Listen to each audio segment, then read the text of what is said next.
We are back here on Girl Talk. Jenny Lockhart has joined us to talk about coaching. Yes.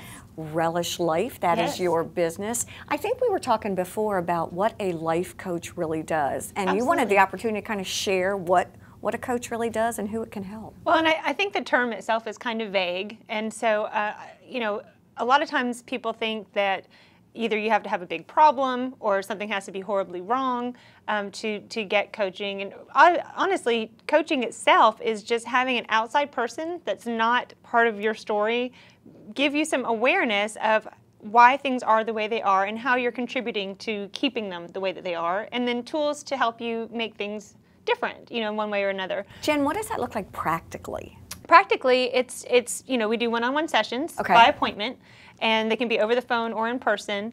But it's taking you from where you are right now, and then say, okay, what's working, what's not working, you know, what are you feeling happy with, or you know, what's happening in your life, and then finding ways to tweak it. And a lot of times we end up working on multiple areas of the person's life at once, you know, a little bit here, a little bit there, which ends up making a pretty big transformation. But the transformation, and this is the point I really wanted to make, is not so much, you know, visible in the sense of new house, new job, new husband or wife, you know, perfect kids, or, you know, there's no perfect. No one's life is perfect, but the transformation is the way you feel on a daily basis in your life and how much you're able to enjoy it, how happy you feel, how passionate you feel. Do you give coping skills? Do you teach skill sets? Absolutely. And also just learning practical things of, okay, so if you're in a pattern, you know, say in your marriage or, you know, in a close relationship and it's gotten unhealthy, it's tools to taking that minute and pausing and learning to just learning to react in a new way. You know, there's an expression, if you want different, you've got to do different. Right. You know, and you've got to try new ways. And that's awkward and uncomfortable for people sometimes, but then when they see the result, it's like the light bulb goes off and you're like, oh, it doesn't have to be this way anymore. That whole nothing changes if nothing changes. Right. Yeah. Well, is there an age that you like to recommend kids or adults come in for coaching? No, I mean, it's so broad because there's always something in your life that you can learn to handle better, you know. And I mean, to me, the litmus test of whether or not it's an opportune time for coaching is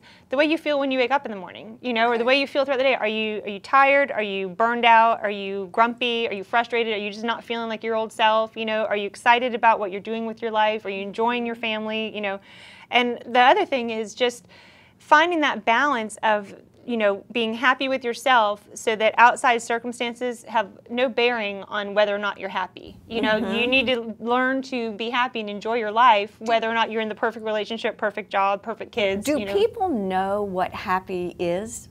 That's a good question. You know, I mean, my definition of happy is really, it's more joy. I like the word joy better than happy. And I think that makes, moments. It's joyful, you know, and if you're... And it can be moments. It doesn't have to be this 24 hours a day. Yeah. Right, it's not a sustained high that you're getting throughout the day. It's those moments of joy it's more that calm that reveal themselves. You know, that contentment that you know that everything's going to be okay. And I know my serenity level, or I should say my meter, is always revealed when I get behind the wheel of my car.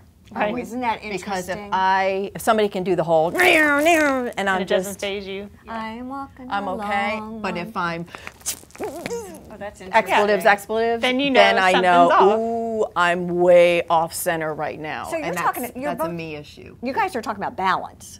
Yeah, well, balance, absolutely. And then, you know, for me personally, I mean, the reason I do this work, number one, I just love to help people. I always have. But, you know, I was in the mortgage business when the bottom fell out of the economy. And so personally, I went through some very difficult times. And then with all of our client base, they all went through very difficult times. And you're very intimately involved with people when you work on financing, you know, because you get knee deep in everything in their lives. So when everything went bad, we were knee deep in their lives, you know, advising and coaching and helping.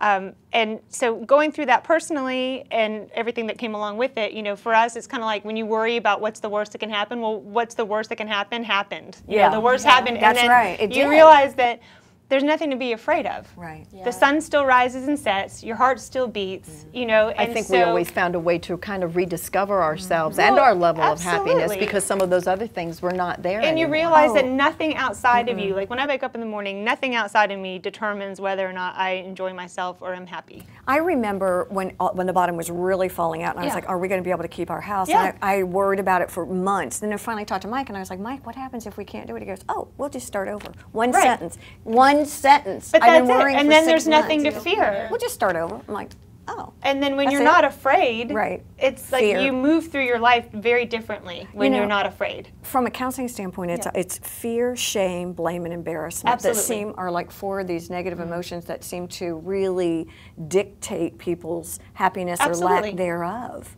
And being able to come to terms with those and then find ways to move through it, you know, that you still deserve to be happy whether you've got $6 in the bank or $10 million in the bank. Exactly. You know, you deserve to be joyful or feel good about yourself if you're single or if you're in a relationship or if your kids behave or they're in the principal's office every day. None of those factors should decide for you how you enjoy your life. Exactly. I think all the time when like my grandkids were just here, and when I was ready to absolutely string them up, I mean literally string them up, I would do my little pause and I would halt. Yes. What's hungry, my halt? angry, That's my halt. Hungry, lonely, angry, tired. Right. Yeah. Hungry, angry, lonely, tired. And usually I was all of the above. But Absolutely. I mean, it really is. It's really fun to talk to you. How do people track you down and come to you? Well, my office is in Bluffton, Plantation Park, and then I also obviously have a website, www.relishlifecoaching.com. Cell phone number is 843-384-9166. I do offer a complimentary consultation,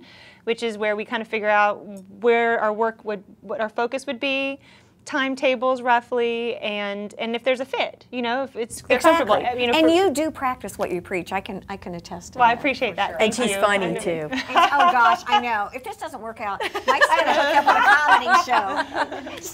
No, I tell you what, we had a great show today. I almost said stay back for your comedy. I know, right? Tonight at 11. Exactly. Thank you all for joining us here on Girl Talk. Have a great week. Bye-bye.